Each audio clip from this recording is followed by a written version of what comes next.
Abu Dujana Simak bin Harasa merupakan salah satu sahabat Nabi Muhammad SAW yang sangat taat pada Allah SWT. Pria yang berasal dari kabilah Khazraj ini hidup serba kekurangan. Kisah hidupnya membekas di hati Rasulullah. Bahkan, Rasulullah pernah menangis setelah mendengar cerita kelaparan yang dialami keluarga Abu Dujana.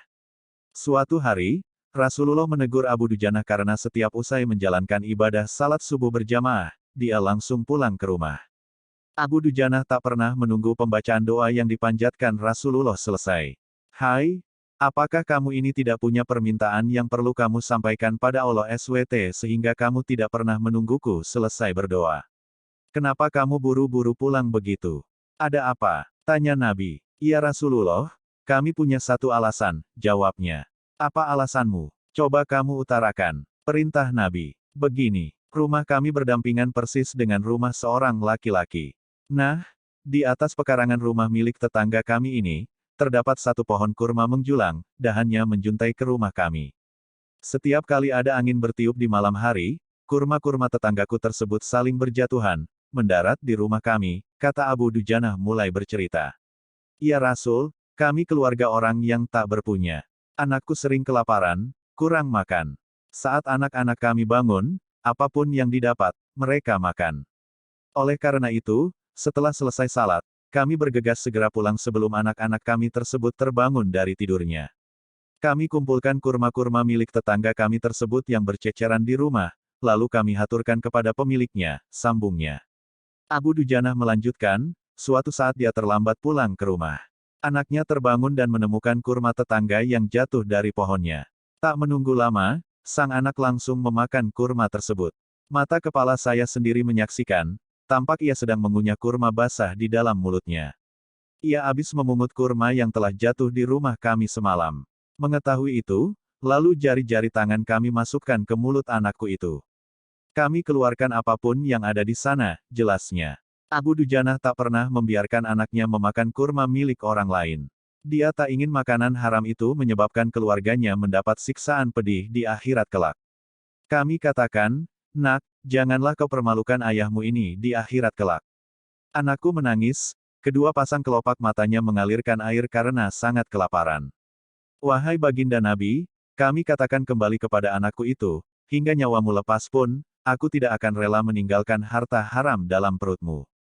Seluruh isi perut yang haram itu, akan aku keluarkan dan akan aku kembalikan bersama kurma-kurma yang lain kepada pemiliknya yang berhak. Pandangan mata Rasulullah langsung berkaca-kaca mendengar pengakuan Abu Dujana. Butiran air mata mulianya berderai begitu deras. Rasulullah mulai mencari tahu siapa sebenarnya pemilik pohon kurma yang dimaksud Abu Dujana.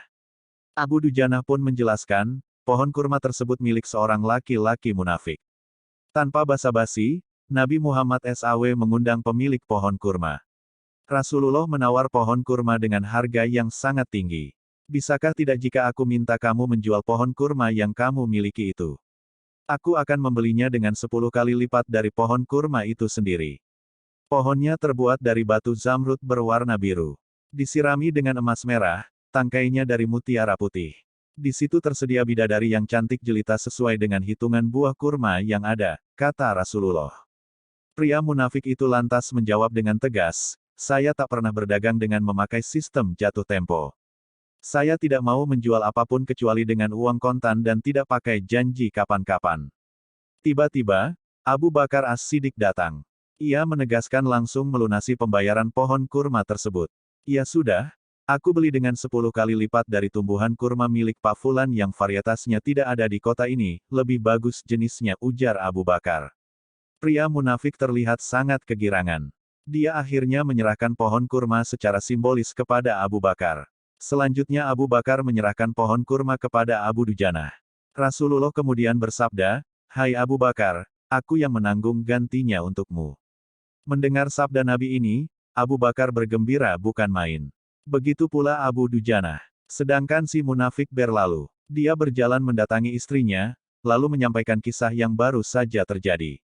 Aku telah mendapat untung banyak hari ini.